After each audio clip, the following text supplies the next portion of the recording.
The video that you're about to see is for entertainment purposes only. Everything I say in this video is alleged. Welcome to Divinity on Divine. In my room, positive energy, sage in the air. Light shines on crystals with my tarot cards.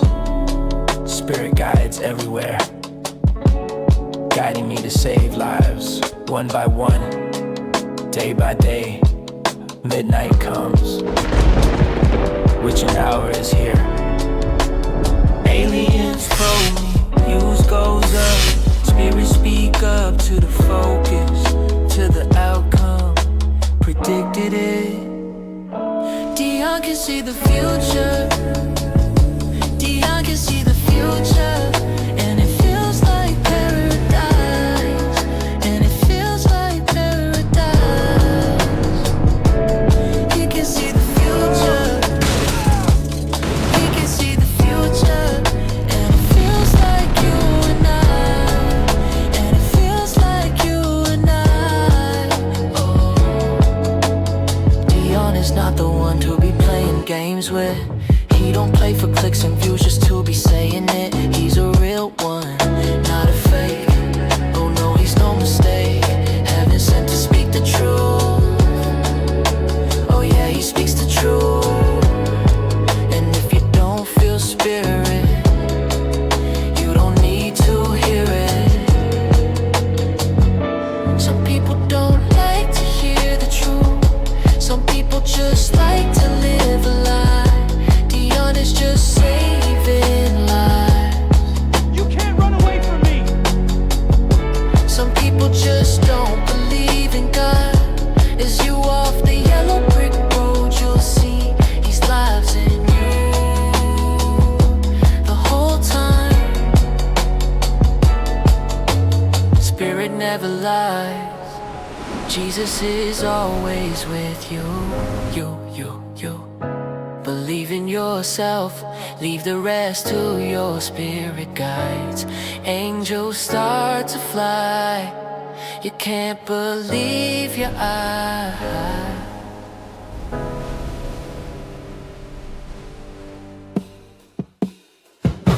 Dion can see the future. Dion can see the future. And it feels like paradise. And it feels like You're gonna be okay. I promise.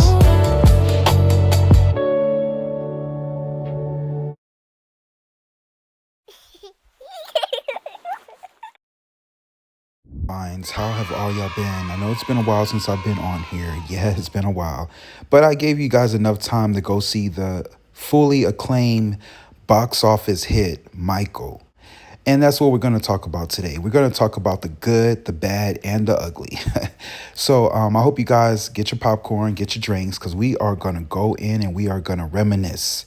Now, I know y'all been wanting to hear my opinions on the movie Michael, and I have done 3 readings. No, I take that back. I've done 3. No, yeah, I was right. I did 3 readings on Michael. I did the one with him and Diana Ross. I did the one on the first the first reading on how the movie was going to be. And then I did a third video where I said that the movie was going to do its thing. Basically, it was going to make a lot of money. But I did warn you guys about this movie before you went to go see it. So, it's time for me to open up. I hope y'all had enough time because we're going to have a little bit of some spoilers. I'm not going to spoil too much if you haven't seen it, but I'm just going to go ahead and dig in and get into the real history of Michael. So I'm going to talk about the movie on my thoughts, and then I'm going to do some readings. There's going to be some readings in this video too. And then we're going to talk about the truth. Now, the truth is something that a lot of you don't want to believe. You want to believe, y'all want to live in this fantasy world. That's okay. I get it. But we need to know the truth.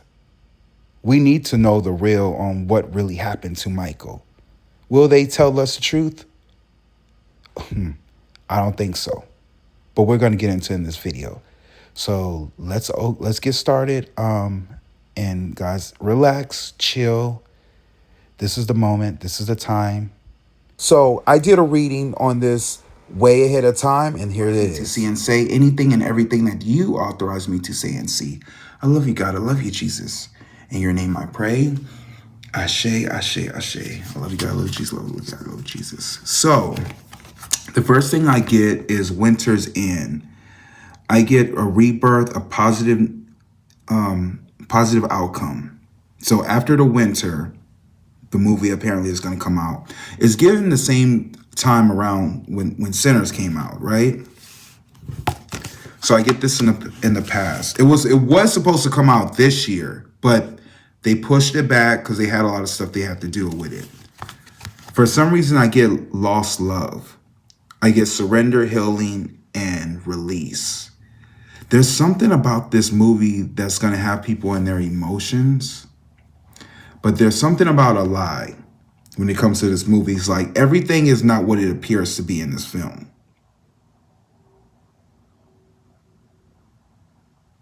Okay? I don't know if I'm being dramatic or if I'm being innocent, but that movie was so fucking cold. Oh my God. I'm about to run into people. I'm a crybaby sometimes, but look, no, that shit was crazy. They did Mike so wrong. That Michael movie was fucking terrible. I'd rather watch the one with Flex Washington.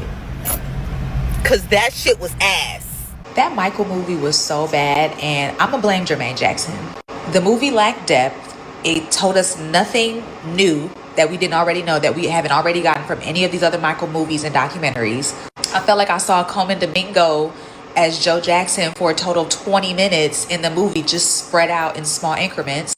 All Nia Long did was eat ice cream and popcorn every time I saw her on the screen. Then we just had long recreated videos and recreations of his most iconic moments. The movie lacked substance, and it really just felt like it skipped ahead, and we missed so many important pieces. Like, they didn't dive into the fact that Michael was really adamant about Thriller, his album, being a visual album, and that the label and no one supported that idea.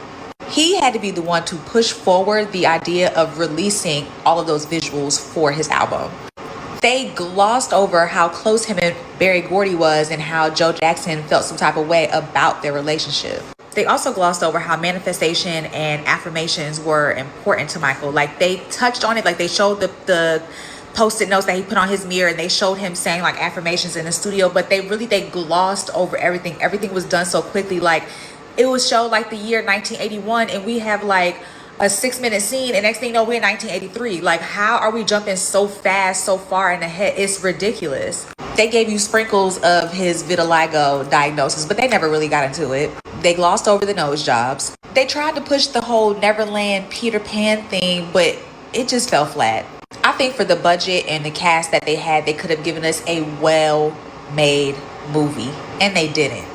Because who cast DR Cole as Don King? I stand with Janet on this. It was trash. They could have kept it, and I'm gonna blame Jermaine Jackson and his hairstylist. Everybody who loves Michael Jackson, the movie was cool. The movie was a 10 out of 10, but it's never topping The American Dream. And if you have never watched The American Dream, I don't. We are very confused by this ending. Very, very confused.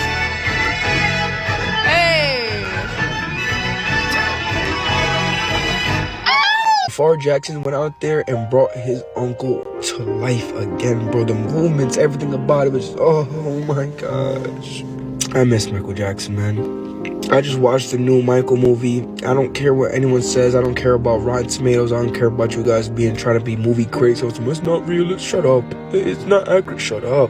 Shut up. The small details, the orange juice. They talk about Peter Pan. They have bubbles. It was... The 4 pillars of the movie. Michael was abused. Michael was in a group with his brothers. Okay. Michael got burned in the top of his head from doing a tour with Don King that he didn't want to do with his dad. And finally, number 4 is his story continues. That's the movie. That was the movie. I swear to God, I'm not capping. That was the movie. Are you saying people are going to be pissed off when they see this? People should not pay their hard U.S. tax dollars to go to this film. They should wait until it's streaming. When this comes out on Netflix, that's when you press play if you're bored and it's raining outside.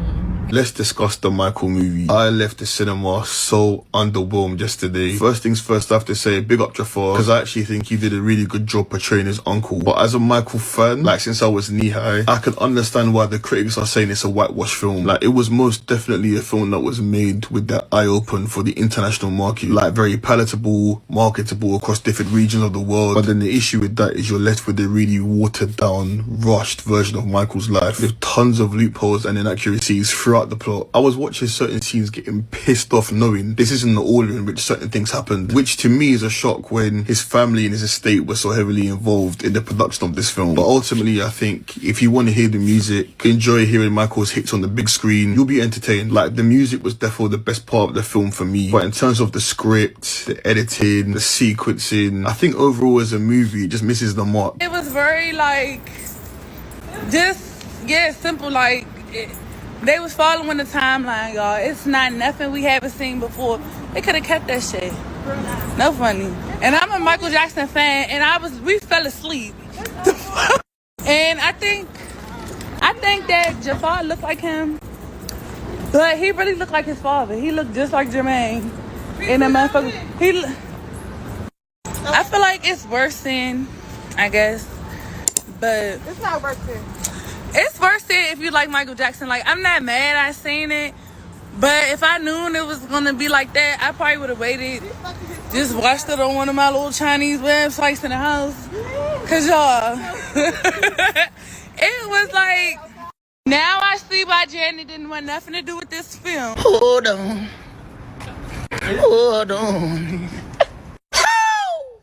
They're coming, baby. They're coming. I went to the Michael premiere last night at 9:45. I did a little late movie. Brilliant, beautiful black people. I think everybody should go see it now. If you're looking for a storyline, you're definitely not going to get that, okay? There's only so much they can do with that estate. But it was good. I'm going to tell you why it was good.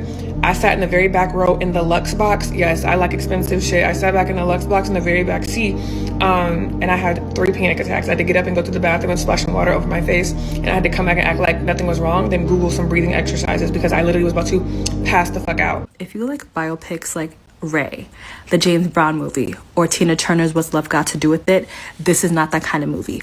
I give Michael a 4 out of 10, and here's why.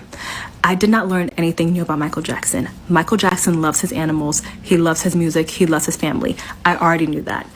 I also did not like how many side characters were introduced but not given actual dialogue between them and Michael to show us their influence on Michael. And the writing was so flat, y'all. It was so flat.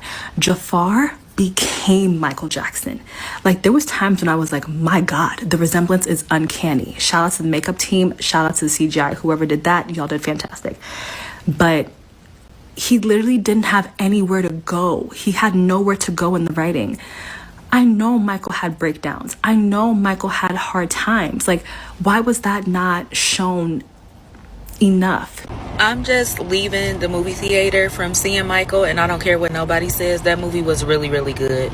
That movie highlighted Michael Jackson in such a good way. And we all know how big Michael Jackson was, but for the people who weren't really alive in his heyday, I feel like that made it connect a little bit more. I seen it all in bits and pieces, but it really highlighted how big Michael was, and for a good reason. I feel his nephew, by the way, I think it's his nephew, Jafar, he did an amazing job. It made me buy into that this was really Michael I was looking at. Like, I think they did really good with portraying him. I feel like, yes, there was a lot of things that was left out, and rightfully so. His family has a lot to do with this movie, so of course they're not going to pull out every skeleton, and I feel like it's enough information circulating around that is somewhat of the downfall of his name. But Michael was too big. Like, they couldn't drown Michael. They tried to, but they couldn't, because he was just that guy. And I just feel like this movie highlighted how misunderstood Michael Jackson was. He was different. Ow! You gotta go see the Michael movie, man. I done saw it twice. I'm going back to see it again. is the best movie I ever saw after Rush Hour. Just crank it up. Michael, the movie is phenomenal. Magical. Amazing. Amazing. Amazing. Wow. Perfect. Awesome. And Thriller! Oh, this song. Just call my name.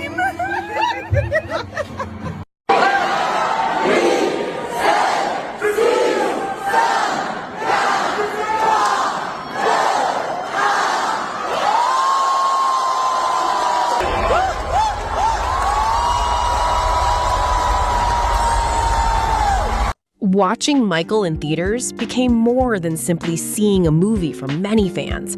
Across social media, Reddit discussions, TikTok clips, and theater reactions, people described the experience as feeling like they were seeing Michael again for a few hours, almost as if he were present, yet untouchable. I met Michael Jackson when I was 7, so take a minute, take it in. I want to get this picture on a shirt before I go see the movie right now. Looking good. Like, if Jafar went on tour right now, I would buy tickets. Like, he could literally go on tour right now, and I would go front row. It was amazing. 10 out of 10. I believe music can change the world. I would definitely come see this again with my mom. My father. My family. Everybody. It was just perfect. Many viewers said the film affected them emotionally in ways they had not expected. Some cried through entire scenes. Others danced in theater aisles when songs like Billie Jean or Beat It began to play. What shocked many audiences most was Jafar Jackson himself. Early reactions repeatedly used words like uncanny, surreal, and like watching the real Michael.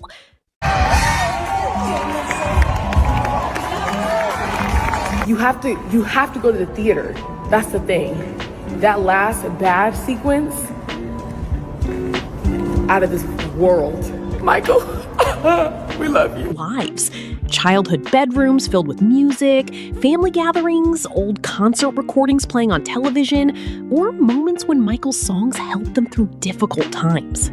Inside theaters, the atmosphere reportedly felt less like a normal screening and more like a shared emotional experience.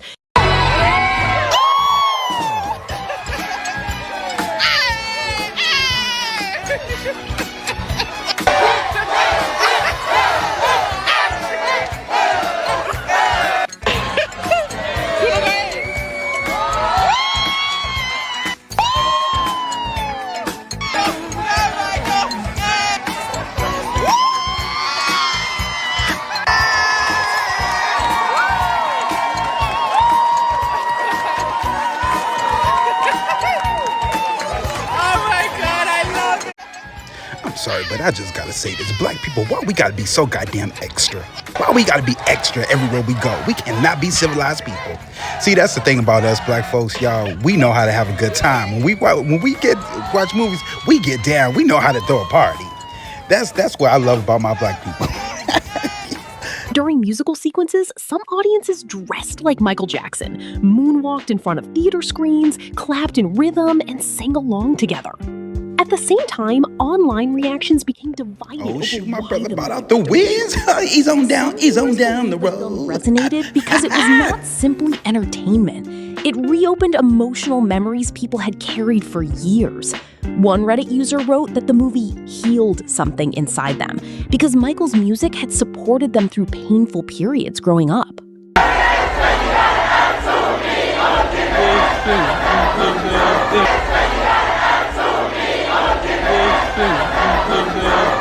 Others described an unexpected sadness after leaving the theater, almost like grief returning. Fans even referred to it online as post-Michael depression, explaining that... Well, what I see in the future, I get apprehension. I get moving into the world with doubt and fear. I feel like there's going to be a woman that feels stuck and there's money around her, but there's something she wants to say, and I feel like this is Paris. Listen, what Spirit is telling me, listen to Paris.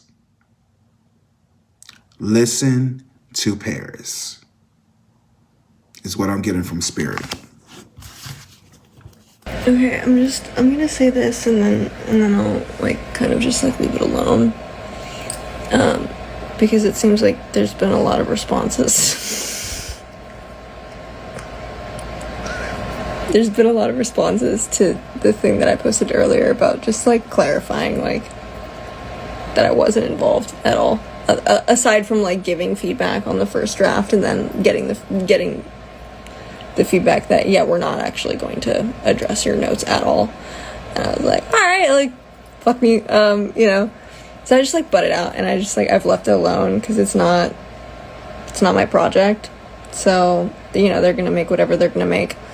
A big reason why I haven't said anything up until this point is because I know a lot of you guys are gonna be happy with it. Like a big section. The film panders to a very specific section of my dad's fandom that still lives in the fantasy, and they're gonna be happy with it.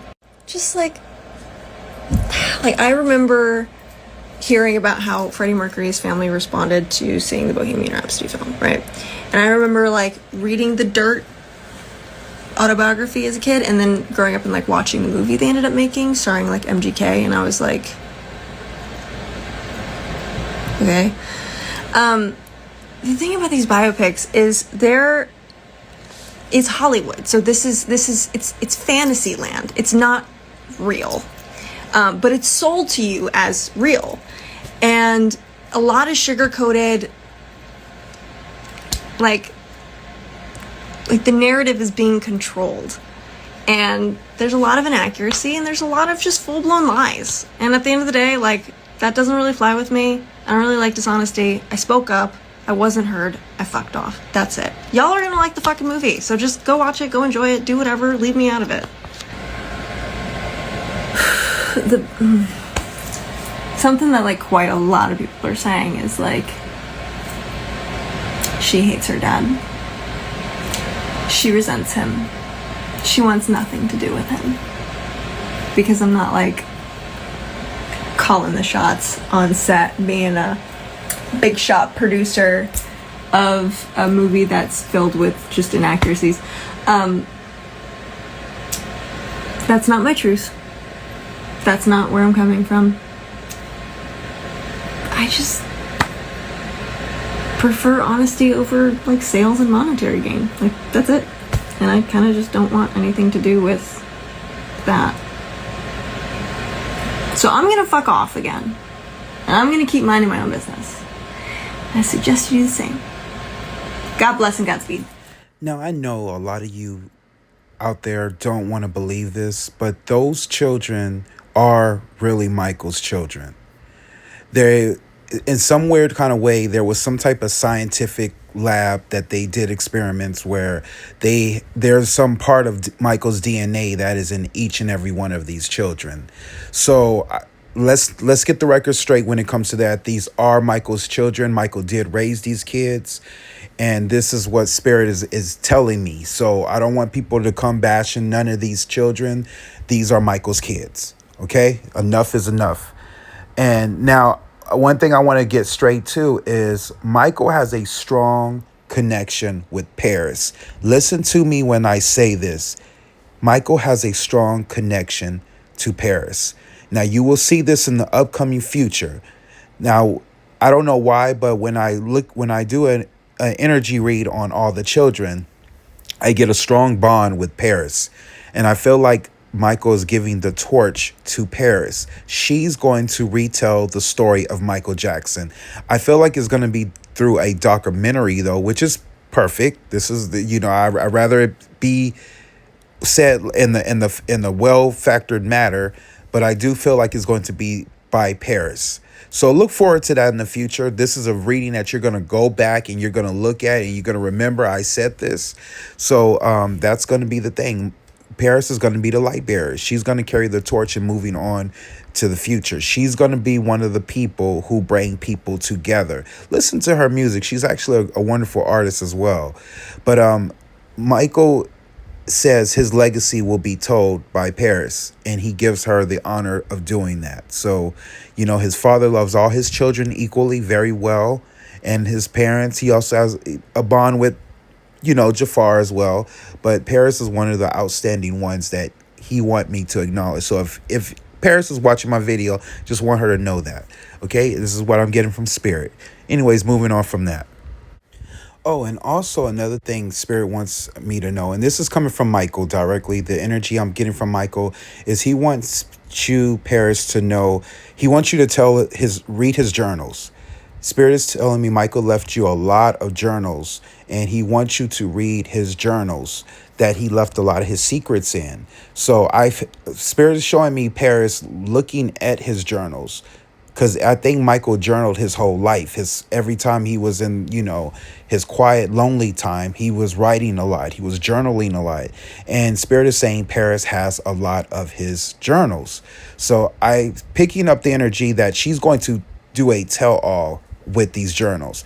Out of all the Jacksons, she's the only one that has the secrets to Michael. And Michael knows this. That's why he has a deep connection with Paris, because Spirit's telling me Michael is saying that she knows all his secrets. So just get prepared for that in the future. I just want to let y'all know that. Anyways, I'm on myself, moving on from that. Now, when it came to my opinion about the characters in this movie, starting off with young Michael.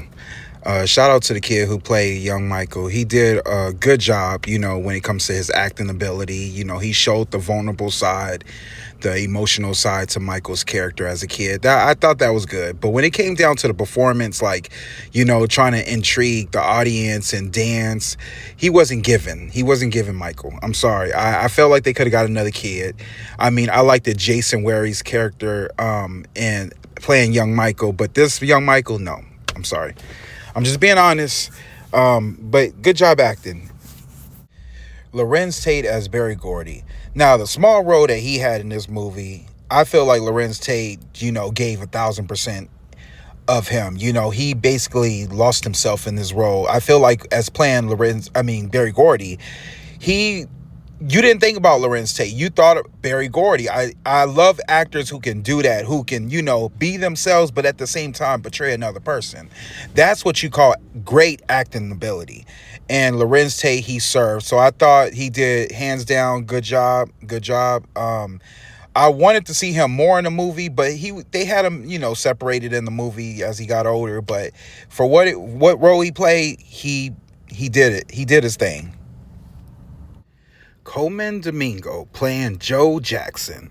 Now, Coleman carried the movie with Joe Jackson character. I mean, he really embodied Joe in this movie. Now, I'm hearing Oscar buzz, so I feel like next year could be his year. Give it up for Coleman, because he's playing in a lot of movies today. Mind you, he got another movie coming out called Disclosure. So y'all check that one out with the aliens and UFOs. Y'all know I'm here for it. I'm gonna be there for it. He also got a movie on Netflix, a TV show, I believe. Coleman Domingo is doing his freaking thing, y'all. But in this movie, he did a fabulous job. Now, this is the thing where they lost points with me from this movie when it comes to Joe Jackson character. The thing I didn't like about this film is I wanted to know more about Joe too. I wanted to know what made him the father he was, what made him so strict on Michael. I felt like they should have put that in that movie. Like, that would have gave us more on Joe's character, because they really made him like a monster in this movie. Like, he was like the evil villain. And the reason why I'm saying this, guys, to say this, because I'm not trying to give Joe too much credit or sympathize with him. The only reason why I'm saying this is because we know back in those days in Gary, Indiana, it was a hard life out there. For Pete's sake, they lived in a 2-bedroom house. And racism was big. And they showed it in American Dream, but how come they couldn't show it in this? But I get it. They want to make the movie tasteful. They want to make everybody feel comfortable. They played it safe with this movie. But I still want them, show that side of Joe when he's at work and, dealing with the white man, what he got to deal with, going back to his boys. That would have gave us a little bit more to his character, and it would made us kind of really sympathize. And to be honest with you, I think that's why Janet didn't want to be in the film, because she was like, oh, this how we starting it off? We starting it off like this? Oh, hell no, get a refund. I believe that's why Janet walked out, because I knew she was really, really close to her dad. Janet took Joe's loss the hardest, I believe, than the rest of them. She even put him in her music video. You got to understand, when she was younger, And she was vocal about Joe, whooping her and stuff like that. But at the same time, she had more sympathy for her father, I think, than the rest of them did. And I think when you're the youngest, you see more. When you're the oldest, you can't really see things clearly. But when you're the youngest, you can see everything clearly. I don't know what it's about that age bracket, but it's just there. I think my father means well. I think he means well and wants nothing but the best for his kids. I just think that the way he went about certain things wasn't the best way. But it got the job done. And that's because of maybe how he was raised, doing what he thought was best, not knowing any better. So you tell a story in the book, one occasion you cite when you're getting out of the bathtub and he whacks you. How old were you then? I was very young. I remember being younger than 8, let me put it like that. I mean, that's pretty bad. Yeah. And I can't remember what it was that I did. I can't remember if I truly deserved it. But my father's never touched me aside from that time. He's never whipped me. But he did the boys, quite a linear guy. When my brother Randy and when we came along, I think my parents got kind of tired. Having 9 kids and raising these children, I think they became, and everyone says, you guys have it so easy. My other brothers and sisters would say. And my parents were a lot more lenient with us. And I thought they were very strict. Does he ever tell you that he loves you? Yeah, he has. He can do that. He has that. He has done that before. But not often, I shouldn't think. No. He doesn't give me the impression of being very demonstrative in that way emotionally. It's very tough. Jacksons don't cry. Is that tough. Really? You do though, don't you? Of course I You're cry. quite emotional. Are you kidding me? Yeah, I cry. Everybody cries. How do you get on with him now? Honestly. Well, you think I'm going to sit here and lie to you? Maybe. That's wrong. We don't speak that much. When did you last talk to him? Honestly, it's not often. Not weeks, months? It's been. Oh no, it has been months. Not like that. A few weeks ago. Do you feel sad about that? Do you feel sad you don't have a relationship with him that is better? Not anymore. I used to. It would have been nice. I would go over a friend's house when Mother would let me go. And I'd see my friends, the relationship with their father. How they call him Dad and sit all in their lap and... What do you call him? Joseph. Always have done? One time I tried to call him Dad. And what happened? He said, no. He said, I'm Joseph. You call me Joseph. I'm Joseph to you. So your father tells you one time, you don't do it again. So I've always called him Joseph. Sad, isn't it? Yeah, it is. I mean, I wish our relationship was different, but I know that he loves me. In his weird, strange way. That's exactly what it is. There's no question about it. I know that he loves me, and he's told me before. It's, he has his issues, his things, the way he was brought up, and he's set in his ways, and I think he did the best that he could, and I think he did a wonderful job with us. I mean, the outcome, but the way he went about it, I don't know if I agree with that, but we turned out okay. We turned out pretty okay. Do you think you'll have children? I hope so. Do you worry the clock's ticking or not? No. It's I've given it up to God. Have you come close to thinking, right, I'm going to have a baby now?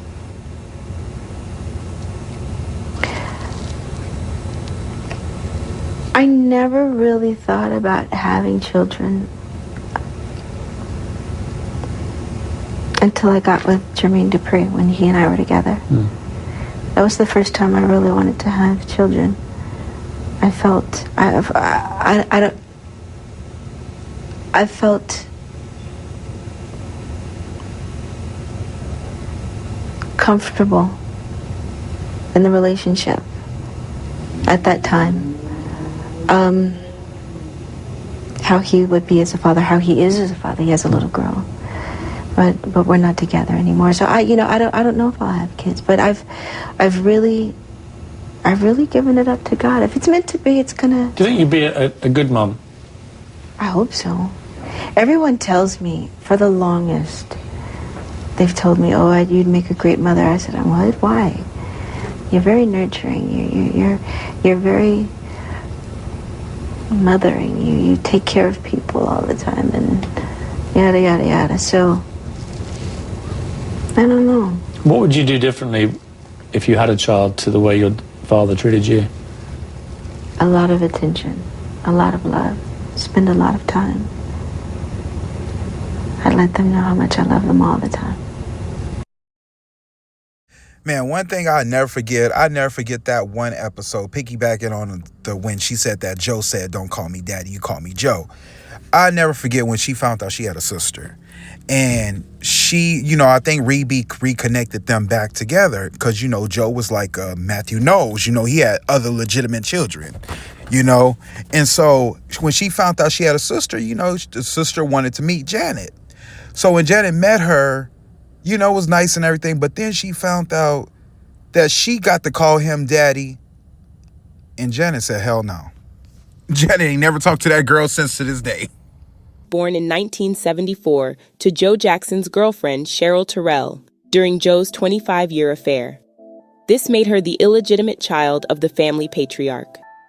Growing up, Giovanni was aware that she was part of the Jackson family. She saw her half-siblings on TV and listened to their music, but was hidden away by her father Joe to keep her away from the prying press. Giovanni didn't learn until age 11 that Joe Jackson was married to Katherine Jackson.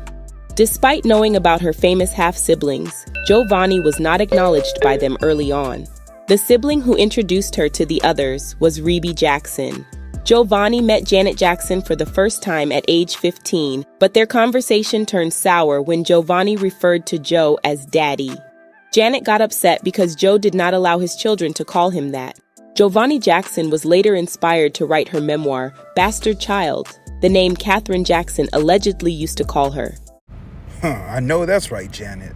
And that's another thing about this movie. I really wanted them to show Janet when she was young with her brother Michael, because I felt like it would have kind of led to the sequel, which we're going to get into the reading today about the sequel. So stay tuned for that. We're going to talk about it because, yeah.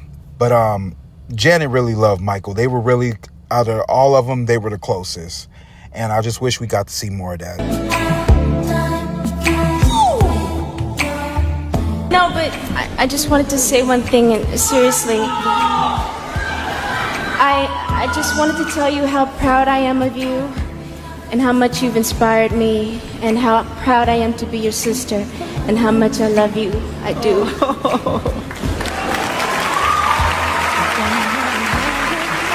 Me and Janet really are two different people.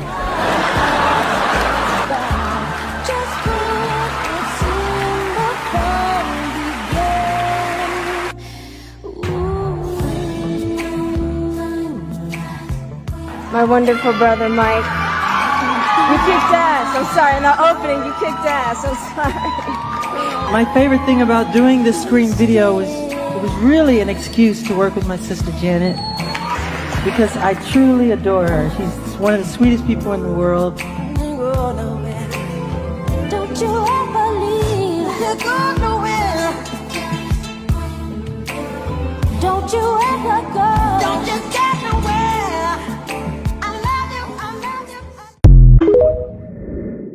Now, that was very sad, y'all. I just want to let y'all know that the reason why you see them always smiling whenever they're doing interviews and they're talking, and that goes for all the brothers, that is a defense mechanism.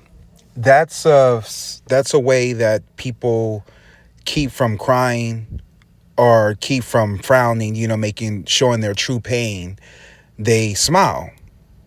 And those of you who has ever, been abused, that's something to look forward to. When you meet someone who's been abused, they smile, and it's not it's a defense mechanism, that abused people use. It's very sad hearing this. I mean, I hate the fact that Joe was really like that. And I understand why people say he used his kids like an ATM machine. And I remember Janet getting pissed off at Beyonce because she said we did it because we love. I don't even want to bring that up. This is not a Beyonce video, but and she didn't say that for the record. She was just trying to, the interview asked her a tricky question and she almost fell for it. But if you go back, Beyonce didn't say no shit like that, But the Jacksons didn't like what she had to say. And that's the reason why they don't connect to this day. But anyways, I'm over myself. Yeah, Joe was an asshole. He was a son of a bitch. I hate to say it, Janet, y'all, on them. Your daddy was he fucked y'all asses up. He really did fuck y'all Jacksons up. I mean, look how y'all are to this day. No offense, he raised some good kids, but all y'all still sound like y'all little bitty kids. Like y'all sound like y'all haven't grew up, and that has a lot to do with it. He kept you, he suppressed you there. And that's the reason why I understand now why they did the film, why they did. So I'm going to change my score. Instead of a 7.10, I'm going to put an 8.10. I'm going to add that point back. Because now that we hear it clearly, we understand. But yeah, I mean, he was messed up. He was messed up. I even heard he didn't allow y'all to date black people. Y'all had to date other outside your race. That was a big deal for Joe Jackson. When he dated a black woman, make it make sense, So he was something, and it's sad when I see how. That's why Janet is single to this day. That's why it's so hard for her to find a man, because when you don't know what love is, you don't know how to find it. You don't know what it feels like, and that's why there's a lot of broken people in this world to this day, because we all been through abuse, and when you go through so much abuse, this is the outcome. This is the outcome. This is why you're not supposed to beat your kids. You know what I'm saying? Oh, I'm over myself. I ain't got time for this. I didn't know this was gonna be a therapy session, but I just want this. This is why I say that we gotta speak the truth, because this is the truth. Anyways, guys, thank you for watching this video. I'm gonna talk more about the other characters like Nina Long and Jafar. We're gonna get deep into that, and then we're gonna do a tarot reading on will there be a part 2. So stay tuned, guys. Please like, share, and subscribe. Click the bell so you can get all my latest videos and notifications. And I will see you all soon. Later. God bless. God bless. Peace and love.